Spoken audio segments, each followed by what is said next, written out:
Okay, everybody. Good morning, and again, thank you for your patience. 8:42. We are seeing here, and we want a special welcome back to Carol. It's nice. It's nice to have you back, and we will, of course, dedicate in memory of your mother, Genendel Bas Yosef. The Shema should have an aliyah through the learning that we do together, and it's nice to have you back in class. So we've learned already basically this process as to how things work, but now we are once again getting a reminder as to how all of this is put together. I gave you 8:42. It's actually 8:40. 8:40, the pasuk says, don't get excited, right? 8:40, 19 at the bottom. Again, this is now a repeat of the procedure as to how everything was put together. So says the Torah, V'hizah ha'tahor al ha'tameh bayom ha'shlishi bayom ha'shvi'i v'chit'o bayom ha'shvi'i v'chibes b'gadav v'rachatz b'mayim v'taher ba'aref. You know all this already. You're experts already. You know that on the third day, the ish kahor, the person who is pure, sprinkles the water on the person who is impure. You know, on the seventh day, the person who is pure sprinkles the water on the person who is impure. You know that he uses this brush of azov, of hyssop, to sprinkle the water on him. And you know on the seventh day, this person goes to the mikvah, and then when it's dark, this person becomes tahor. So you all know that. We've spent time on that going back and forth. The question obviously is, why does the Torah now repeat it here? Right? What additional things are we learning from this idea that the Torah has to tell us that this happens again? And then, to make matters even more complicated, in verse 20, the Torah goes ahead and tells us, the ish asher yitma v'lo yiskata, and a person who becomes tameh and doesn't go through this cleansing process, v'nichrasa hanefesh ahi mitoch hakahal, and he will risk the punishment of kares. Ki es mikdash Hashem timeh, he is mitame, the sanctuary of HaKadosh Baruch Hu, meini dalo zarak alav tamehu. Again, something that you know that if he doesn't undergo this process and he goes into the Mishkan, so he is going to be punished with kares, and we've spoken already about kares. So obviously there's something going on in these last two psukim that is coming to teach us things that we haven't already learned.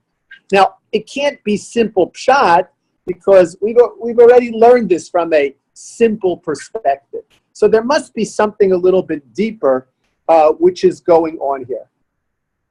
So let's look and let's see if we can understand what's going on. The Gemara in Maseches Yoma brings the first important lesson from this. And the Gemara in Maseches Yoma says,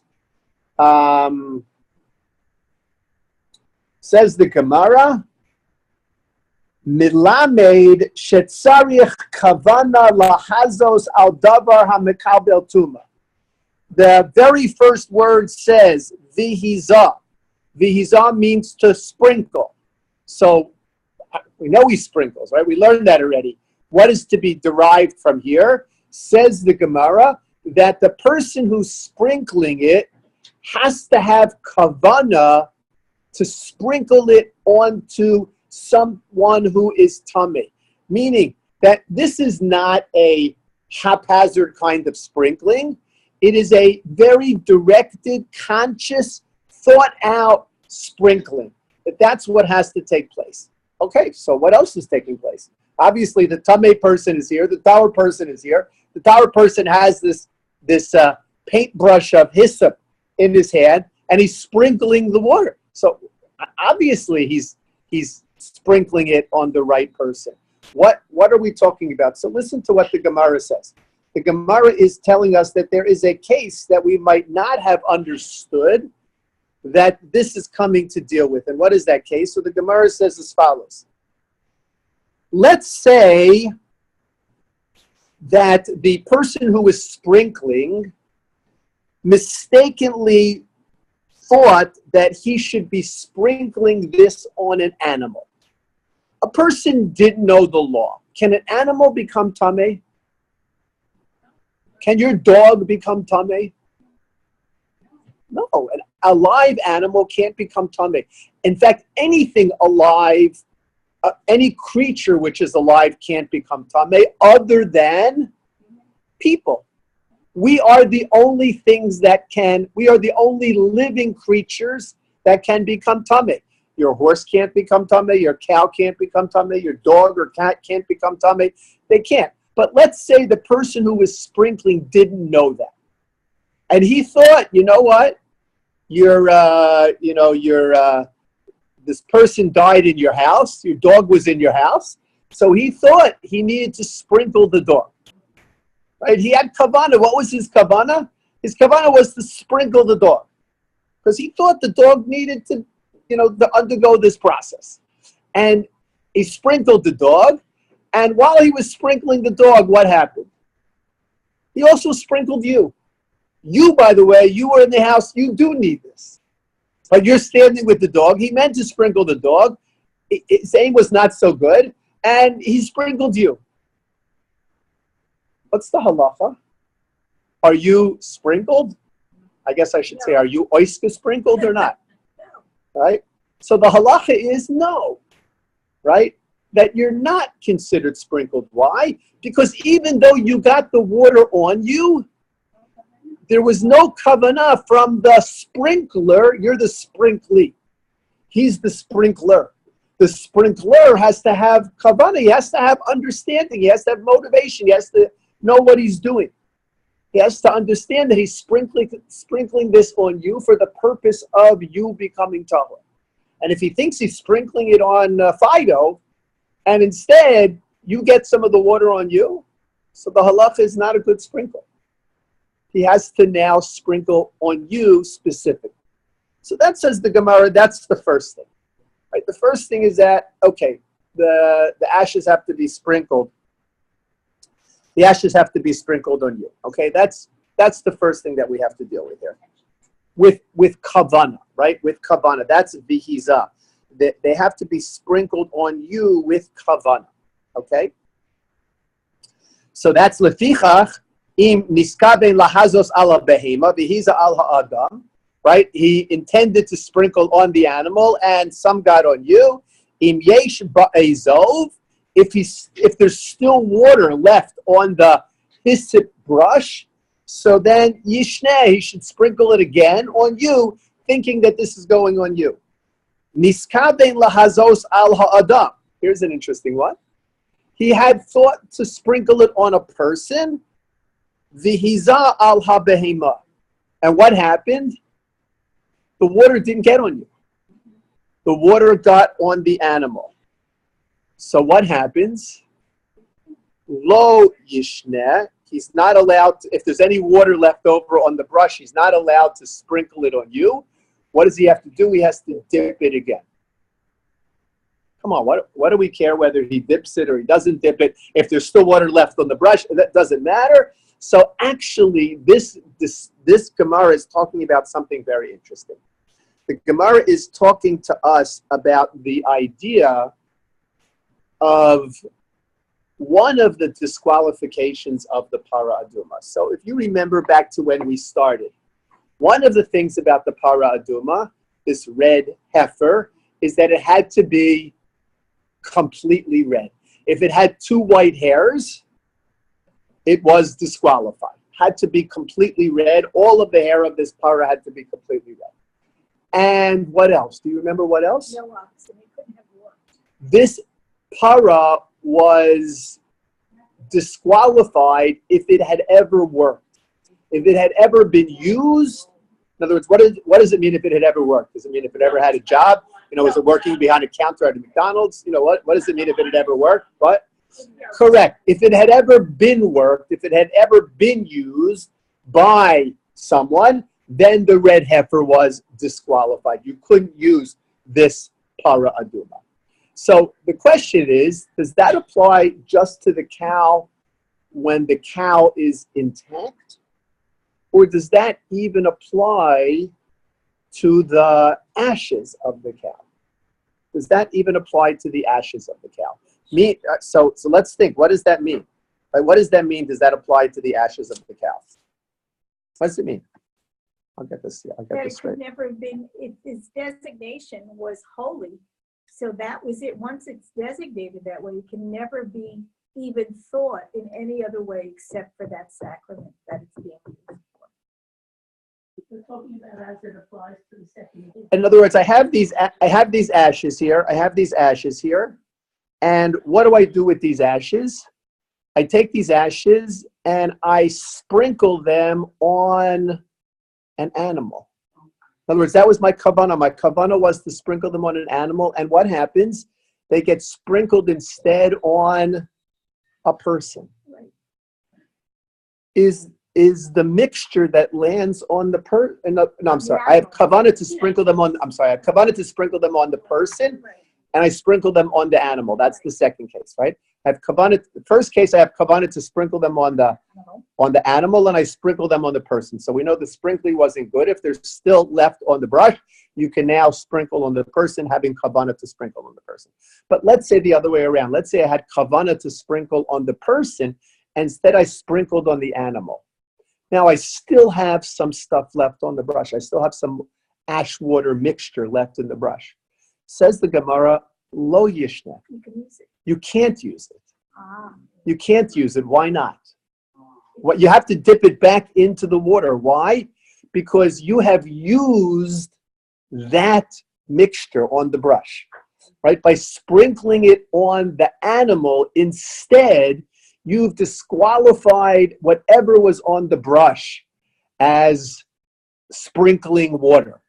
So therefore, you have to dip the brush back into the container and then sprinkle that newly on the person. Yes, Barry? It seems like this particular section about the person who's doing the sprinkling and his intent, that's the important issue here with sprinkling, because when he dipped the brush the first time, if his intent was for the animal, then he already wasn't thinking for the intent. Well, so we only need the intent during the sprinkling. In other words, that's what we learned, not in the dipping. That's what we learned from the word vihita.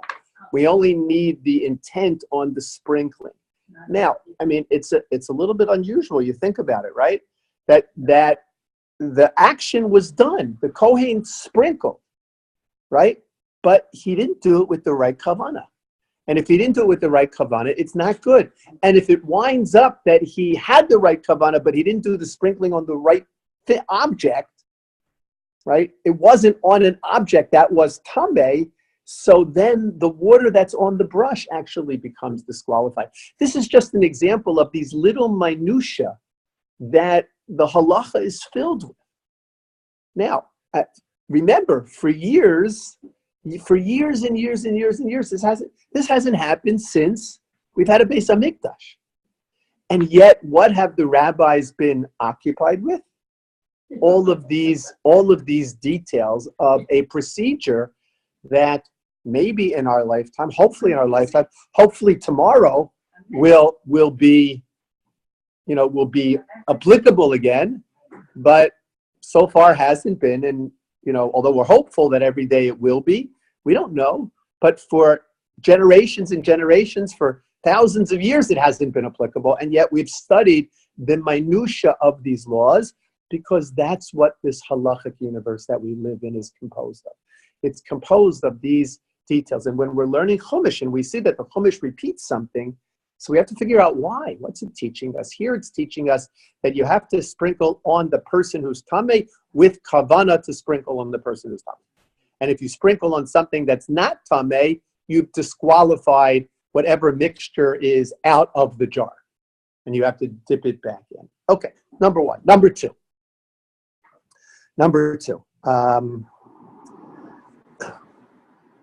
The Gemara in Maseches Nazir says, V'hizah ha-tahor al ha-tameh. What is this coming to teach me? I've learned this already. The previous pasuk mentions it specifically. What do I need it here for? The Gemara comes along in Nazir to say, Ha'oved kochavim ein lo tuma. That the oved kochavim can't become tameh. This concept of tuma and tahara is a concept that just applies to the Jewish people. In other words, it doesn't apply to any other creation in the world, to any other creature in the world, I'm sorry. It doesn't apply to any other creature in the world. An animal can't become tameh, right? Any other living thing can't become tameh. And not only that, but a non-Jew can't become tameh. A non-Jew who touches a dead body isn't tameh, and he could hug you afterwards, and you're not tameh. Right? He can't transmit tumah, and he doesn't become tameh. Where do we learn that from? So the Gemara in Maseches Nazir says we learn it from here.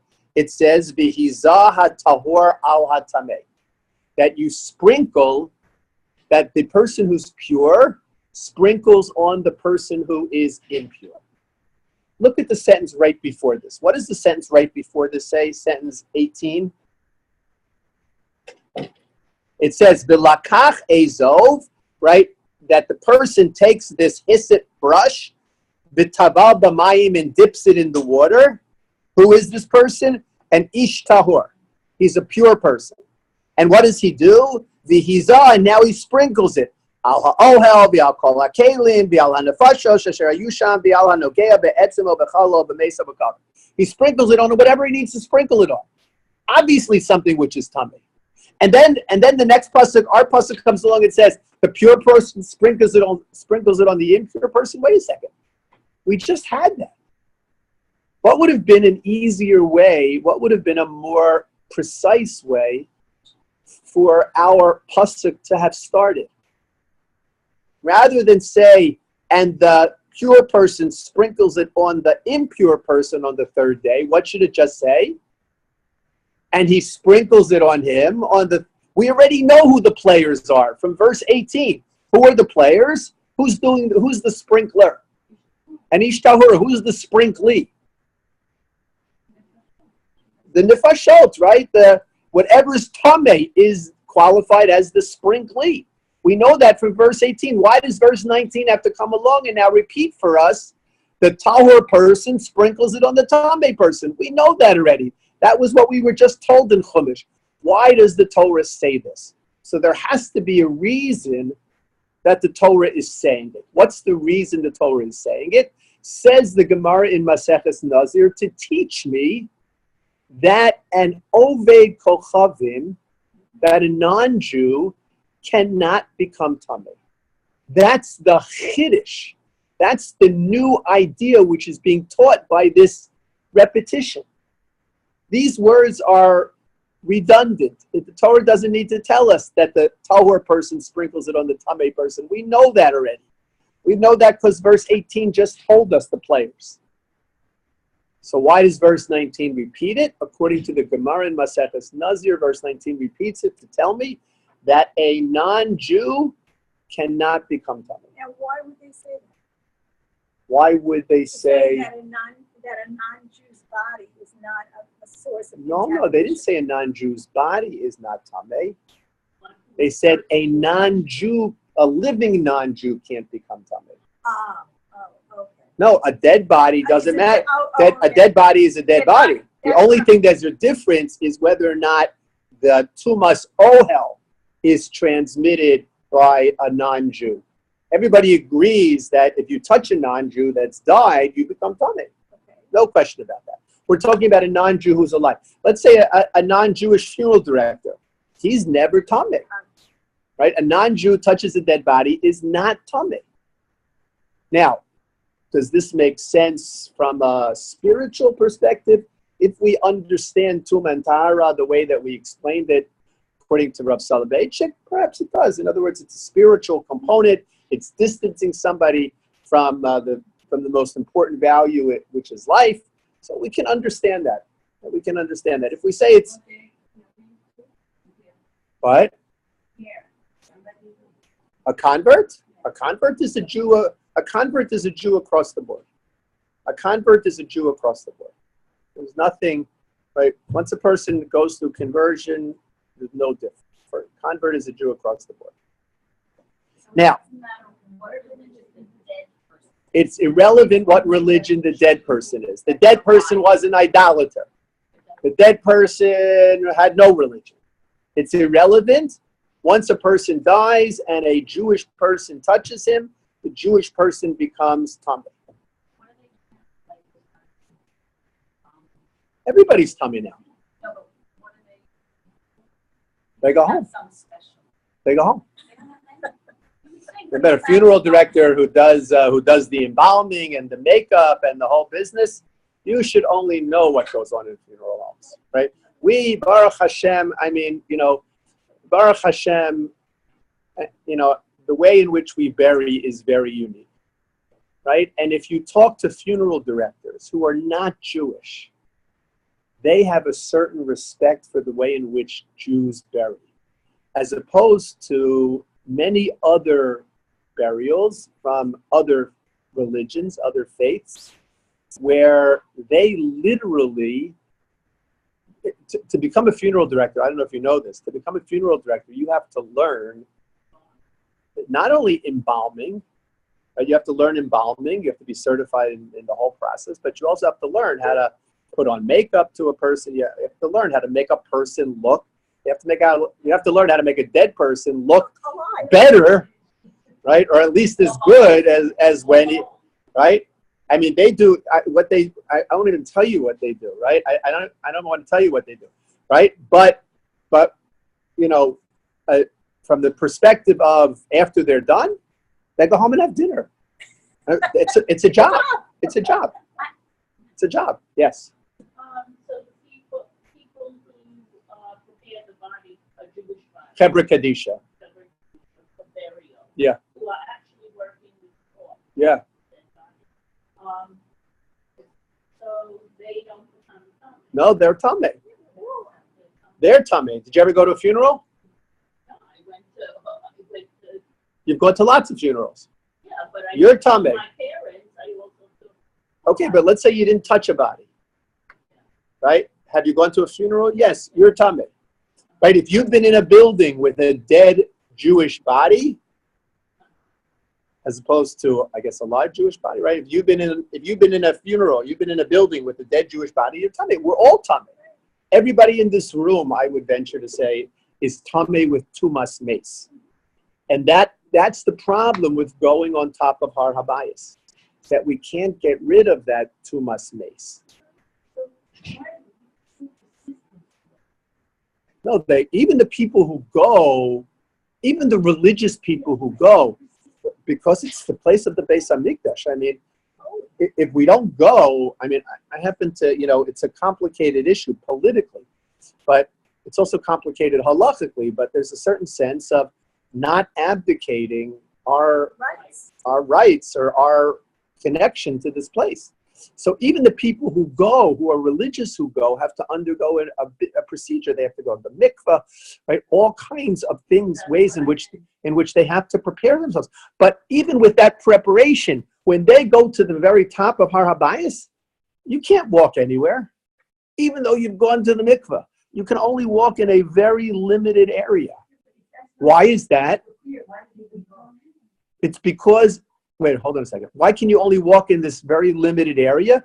Because you're still tamei mace, right? You can dunk in the mikveh 100 times, you're still tamei mace. The only way we will stop being tamei mace is paraduma.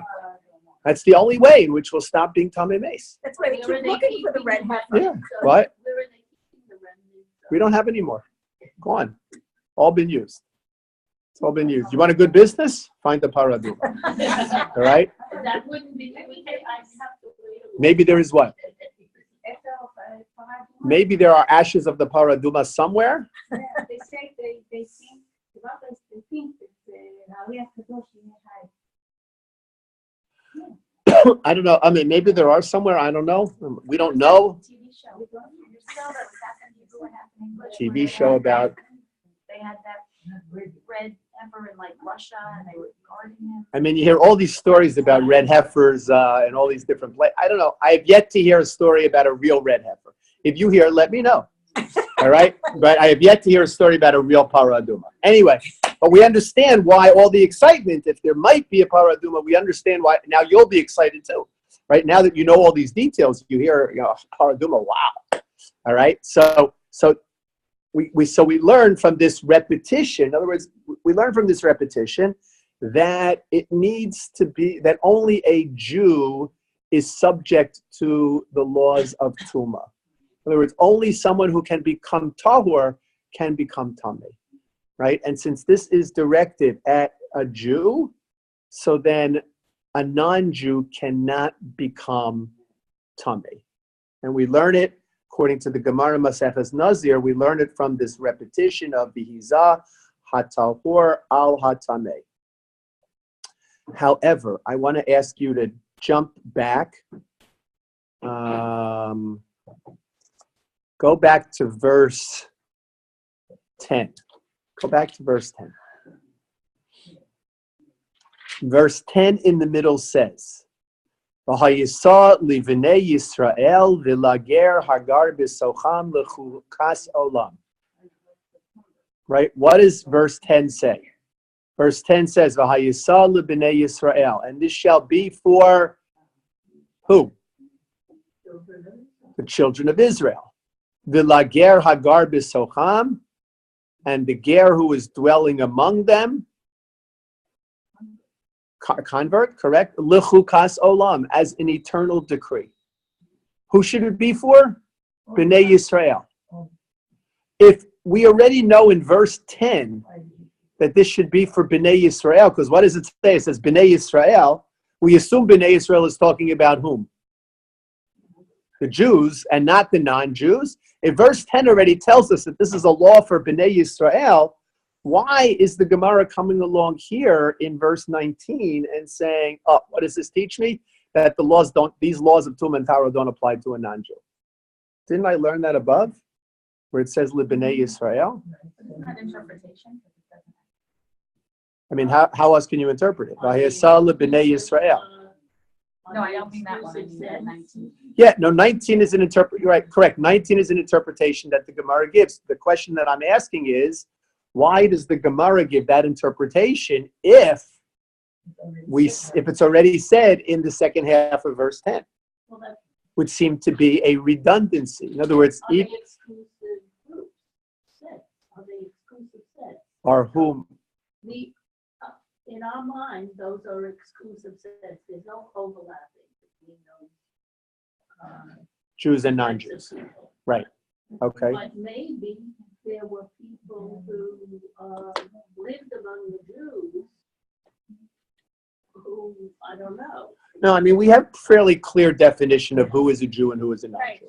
And we have a fairly clear definition. And even if you live in a Jewish community, right, even if you live among the Jews, we know who's Jewish and who's not Jewish. We know who's Jewish and who's not Jewish. So that's not, I don't think that that's the issue. In fact, there is an opinion in the Talmud Yerushalmi that says these words, V'hizah tahor al hatamei, which the Gemara in Maseches Nazir, the Babylonian Talmud, uses to deduce that a non-Jew can't become tamei. The Jerusalem Talmud, the Talmud Yerushalmi, the Talmud that was composed in Israel, as opposed to the Talmud that was composed in Babel, in Babylonia, there are two different Talmuds. There's a lot of overlap, of course, but there are two different Talmuds. So the Talmud Yerushalmi has a different interpretation of V'hizah tahor al hatamei. Why? Why does it have a different interpretation? Why doesn't it go with the interpretation of the Talmud Bavli that means that a non-Jew can't become tamei? So the rabbis of the Talmud Yerushalmi didn't go with that interpretation because they said, we learned that already.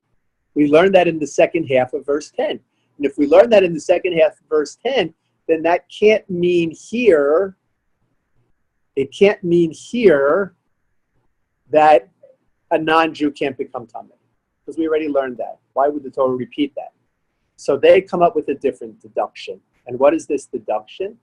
This deduction is that one tahor person cannot sprinkle more than one tamei person. In other words, let's say that I have, the Kohen comes in for the morning shift, and there are 20 people lined up to get sprinkled. Today's day 3 for 20 people. Can he put all 20 people in a group and sprinkle all of them at once? And the answer, according to Talmud Yerushalmi, is no. Because what does our pasuk say? It says, V'hizah ha-tahor, singular, al ha-tameh, singular. One tahor can sprinkle on one tameh. He can't sprinkle on multiple tameim. That's the Yerushalmi, right? Why does the Yerushalmi learn that? Because the Bavli says it means something different. The Bavli says it means it excludes non-Jews. The Yerushalmi says, what do you mean it excludes non-Jews? Verse 10 excludes non-Jews. Why here?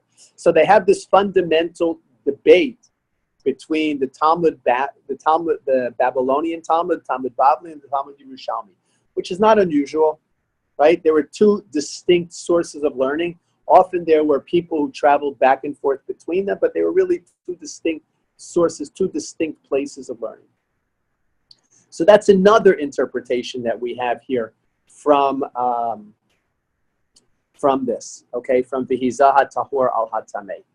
One other interpretation that I'm going to share with you, and this is an interesting interpretation.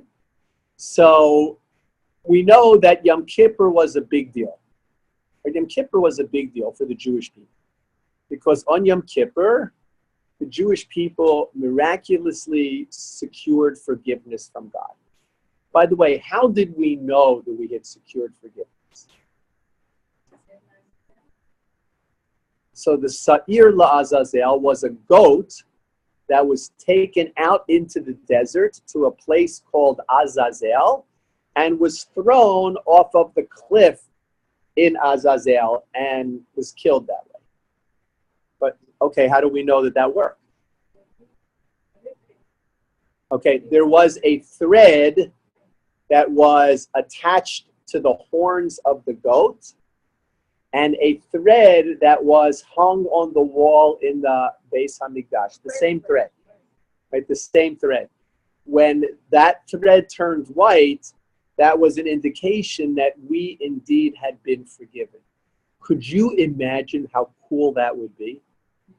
Like, could you imagine if in your house there was a red thread, and when you did tshuva, what happened? That thread turned white. I mean, let's look at it from an even different way. Right? Let's look at it from a different way. Let's say that one spouse does something that upsets the other, right? A purely hypothetical case, and then apologizes, and the hurt spouse says, "I forgive you." So what does that usually mean? When the hurt spouse says, "I forgive you," what does that usually mean?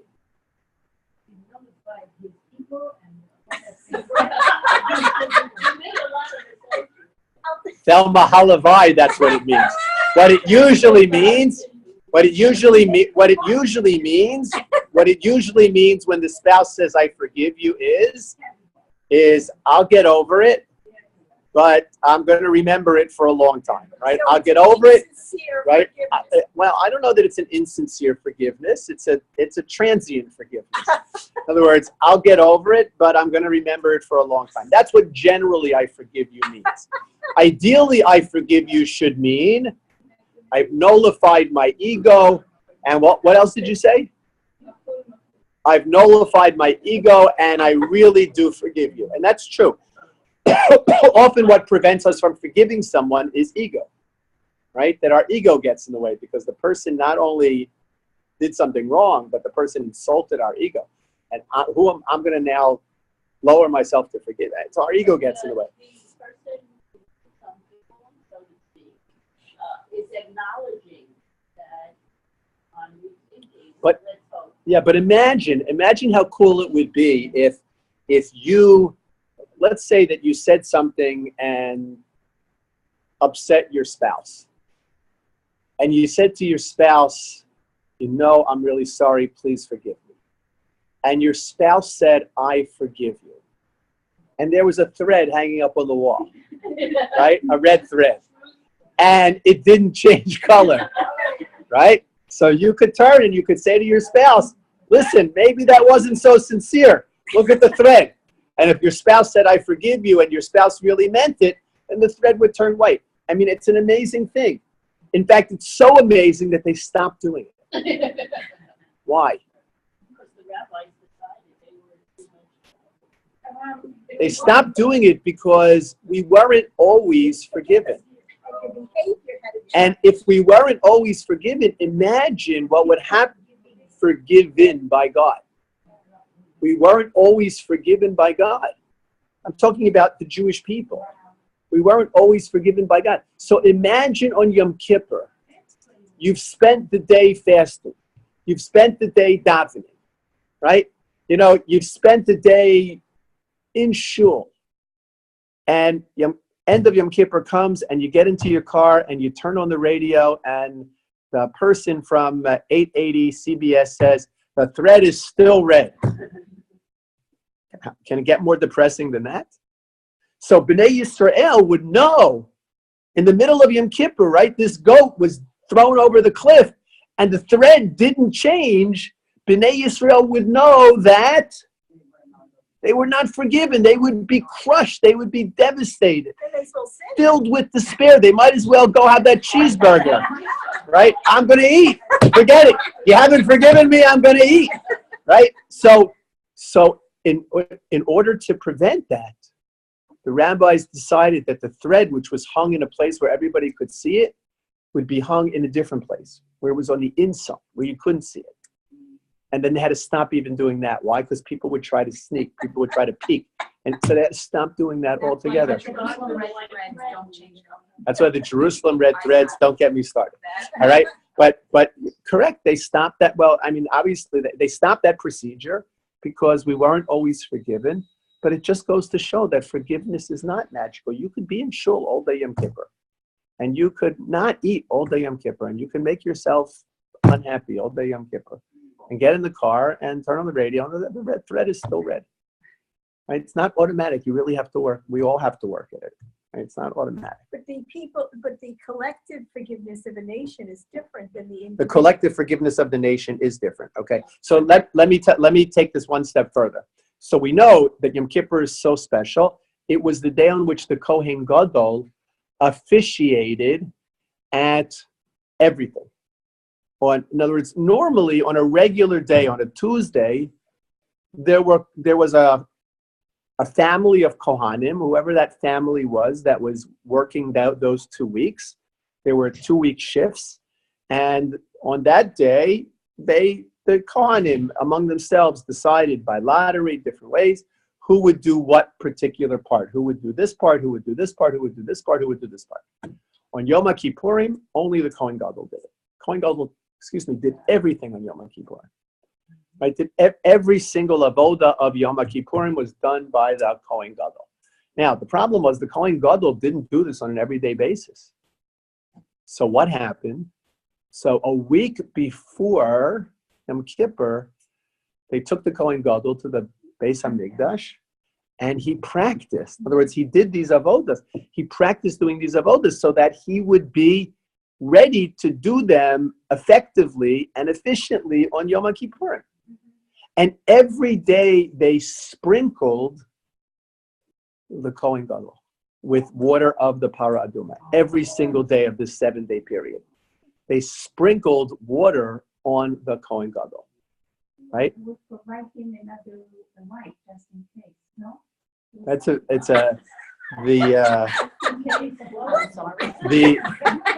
The Gemara says, it's actually a Mishnah. The Mishnah says that as Yom Kippur approached, the rabbis would designate an individual to be a Kohen Gadol backup. Mm-hmm. Meaning that there was another Kohen. He wasn't the Kohen Gadol, but he was designated as the backup. Meaning, if something happened to the Kohen Gadol, he would have to step in. That it was inconceivable that we would have a Yom Kippur without a Kohen Gadol, without the avoda, and only the Kohen Gadol could do the avoda. So there was a person who was designated, like an alternate on. If you've ever been on a jury, That's the right? survivor. An alternate on the jury. You were an alternate. So they had an alternate Kohen Gadol who had to learn all of the avoda An understudy, right? An understudy, right? Had to learn all of the avoda in case something happened to the Kohen Gadol. What would happen to the Kohen Gadol? Well, no, what would happen? Maybe he would die. Maybe he would die. Maybe he'd be so sick he couldn't do it. Or maybe he'd become tameh, right? It was possible for the Kohen Gadol to become tameh also, right? Some kind of bodily emission, let's say, right? Kohen Gadol could become tameh. In which case, you can't have. It's not possible to have it's inconceivable to have a Yom Kippurim without an Avod and a Kohen Gadol. So the understudy, I like that, right? The understudy would, right, appearing as Kohen Gadol on Yom Kippurim would, don't they make those announcements and the play begins, right? So, all right, so imagine first thing Yom Kippur morning, right? First thing, you come to shul appearing as rabbi, right? So you get that, or you have an understudy, Kohen Gadol, prepared to take over. However, the Mishnah also says that in addition to an understudy, we prepare a second wife for the Kohen Gadol. All right? We have a woman who is designated as Mrs. Kohen Gadol on deck. So she's generic. She's a stand-in generically. What about his own wife? Well, hold on a second. Why do we have a Mrs. Kohen Gadol on deck? Because the Mishnah is, this is an opinion in the Mishnah, which we don't accept la halacha, but there's an opinion in the Mishnah that says, what happens if the Kohen Gadol's wife dies, right before Yom Kippur? What happens? Right? So, right? So it's an interesting question whether he sits Shiva. I mean, these are interesting questions. Right? He doesn't. So actually, he doesn't sit Shiva. There's a whole mechanism which exempts him from sitting Shiva, right? Only the Kohen Gadol. It's going to take us too far, right? It's only the Kohen Gadol. It's going to take us too far afield. It's going to take us too far afield. You can use your imaginations, but it's going to take us too far afield. However, if the Kohen Gadol's wife does die, the Kohen Gadol is not allowed to officiate if he's single. Why not? Why not? Why can't the Kohen Gadol officiate if he's single? He needs to be married because he needs to feel the responsibility for someone else resting on his shoulders, right? Because the responsibility of the entire nation is resting on his shoulders. So without fear, but it's hard. But it's hard to feel that. It's hard to feel the responsibility of the entire nation resting on your shoulders. What can you feel? It's easier to feel the responsibility of a spouse resting on your shoulders. So the Kohen Gadol has to be married. The Torah tells us this. The Kohen Gadol has to be married in order to officiate, which is why we have a preference for people to daven on Yomim Noraim who are married, who are not single. Right? We have a preference for people to daven who are married, not single. Right? Connecting to this Kohen, So they had a Kohen on deck. Right? They had a Mrs. Kohen Gadol on deck. Whereas if his wife would die, this woman would be prepared to step up and become his wife. There's a lot of weirdo rules about that. Whatever there were, whatever. That can't be. Whatever the rules were, whatever. Now, we don't paskin that way. Calm down. We don't paskin that way, right? We do not require a Mrs. Kohen Gadol on deck because the Mishnah says, where do you draw the line? If you're worried, if you're going to be worried that perhaps the Kohen Gadol's wife is going to die, maybe you have to be worried that, about a million other things. In other words, it's too far-fetched. The fact that the Kohen could become pasul, could become tameh, all right, that's not so far-fetched. But the fact that the Kohen Gadol's wife is going to die literally right before Yom Kippur, what? Kohen Gadol had one wife. So is it ever recorded that anything like this happened or no? So why would they anticipate all these machinations of really relatively obscure things happening without having the in order to be prepared. In order to be prepared. In other words, what happens, right? What happens? It's 10 minutes It's 10 minutes before Yom Kippur and the Kohen Gadol's wife dies. What are they going to do then? So in other words, while they're discussing contingency plans, Rabbi Yehuda raises this contingency plan. The Chachamim say, you know what? If we go that far, ein l'davar ourselves, we're never gonna, right? We're never gonna be able to cover all of the contingencies. So we'll cover the contingencies that are what usual and customary. Is that what the insurance pays? Usual and customary, right? We'll cover the contingencies that are usual and customary, and we won't deal with any of these extraordinary contingencies. Because that was a contingency. No, the understudy was married. In other words, the understudy was married. They prepared it. The Rebbe Yehuda says we should prepare an understudy wife in case the wife of the current Kohen dies. Anyway, don't worry about it. It didn't happen. There's no such thing as an on-deck wife, at least not in the Mishnah, right? Maybe in real life, I don't know, but at least not in the Mishnah. There is no such thing as an on-deck wife, right? Okay. What? Bnei Yisrael would not be forgiven. They'd be punished. They would be punished. So why did we not tell the Bnei Israel? No, we're not. Because it would create such despair, and creating that despair on Yom Kippur is not allowed. In other words, no, what? Why wouldn't they tell them after Yom Kippur? Maybe they would tell them after Yom Kippur. I know that they wouldn't know on Yom Kippur. Maybe they would tell them after Yom Kippur. I don't know. Maybe they would. Maybe they would. Anyway, the reason that I mentioned that to you is because they used to sprinkle the ashes of the paraduma on the Kohen every single day, which teaches us that if you're tahor and you get sprinkled with ashes, that the ashes do not have an effect on you. In other words, I might think, you know what, that maybe if I'm tahor and they sprinkle the ashes on me, I become tameh. No, the ashes are only good to transform somebody who's tameh into someone who's tahor. The ashes can't go the other way. They can't transfer someone who's tameh into someone who's tahor. Thank you all for your accommodating me today and my schedule. I apologize. No class next week. I'll send out a reminder. I'll send out there's also a link to the other classes, which is now up on the website. I'll send that link out to you as well if there's any back classes that you need to make up. And enjoy. Enjoy.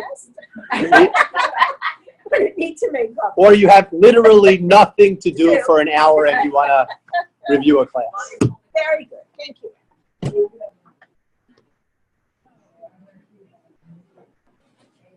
Yes.